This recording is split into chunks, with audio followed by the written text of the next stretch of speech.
പ്രധാനമന്ത്രി ഫസൽ ബീമ യോജന വിള insurance registration തീയതി നീട്ടി 14/8/2025 വരെ അപേക്ഷിക്കാം. 2016 പ്രധാനമന്ത്രി ശ്രീ നരേന്ദ്രമോദി തുടക്കം കുറിച്ച ഈ പദ്ധതി പ്രവചനാതീത പ്രകൃതി ദുരന്തങ്ങൾ മൂലമുണ്ടാകുന്ന വിളനാശത്തിന് സമഗ്രമായ ഒരു പ്രതിരോധം തീർക്കുന്നു. ഈ സംരക്ഷണം കർഷകരുടെ വരുമാനം സ്ഥിരപ്പെടുത്തുക മാത്രമല്ല, നൂതന രീതികൾ അവലംബിക്കാൻ അവരെ പ്രോത്സാഹിപ്പിക്കുകയും ചെയ്യുന്നു. പ്രകൃതി ദുരന്തങ്ങളിൽ നിന്ന് കർഷകരെ സംരക്ഷിക്കുന്ന സുപ്രധാന അപകട ലഘൂകരണ സംവിധാനമാണ് വിള ഇൻഷുറൻസ്.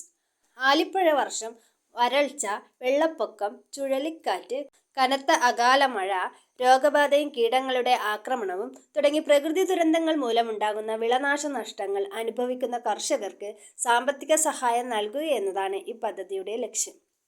കാലാവസ്ഥാ സൂചികയുടെ അടിസ്ഥാനത്തിൽ പ്രധാനമന്ത്രി ഫസൽ ബീമ യോജനയ്ക്കൊപ്പം അവതരിപ്പിച്ച പദ്ധതിയാണ് പുനഃക്രമീകരിച്ച കാലാവസ്ഥാധിഷ്ഠിത വിള ഇൻഷുറൻസ് പദ്ധതി. കർഷകർക്ക് അനുവദനീയമായ നഷ്ടപരിഹാര തുക കണക്കാക്കുക എന്ന രീതിശാസ്ത്രത്തിലാണ് ഈ രണ്ട് പദ്ധതികൾ തമ്മിലെ അടിസ്ഥാന വ്യത്യാസം. കർഷകർക്ക് ഉടൻ നഷ്ടപരിഹാരം ലഭിക്കുന്നുവെന്ന് ഉറപ്പാക്കാനും കടക്കെണിയിലകപ്പെടുന്നത് തടയാനുമായി വിളവെടുപ്പ് കഴിഞ്ഞ് 2 മാസത്തിനകം നഷ്ടപരിഹാര തുക ലഭ്യമാക്കുകയെന്നതാണ് PMFBI ലക്ഷ്യമിടുന്നത്. സാങ്കേതിക വിദ്യ അധിഷ്ഠിത നിർവഹണം, അതായത് വിളനാശം കൃത്യമായി കണക്കാക്കാനും കൃത്യമായ ഇൻഷുറൻസ് ലഭ്യത ഉറപ്പാക്കാനും ഉപഗ്രഹ ചിത്രങ്ങൾ, ഡ്രോണുകൾ, മൊബൈൽ ആപ്പുകൾ എന്നിവയുൾപ്പെടെ നൂതന സാങ്കേതിക വിദ്യകൾ പദ്ധതിയിൽ സംയോജിപ്പിക്കുന്നു.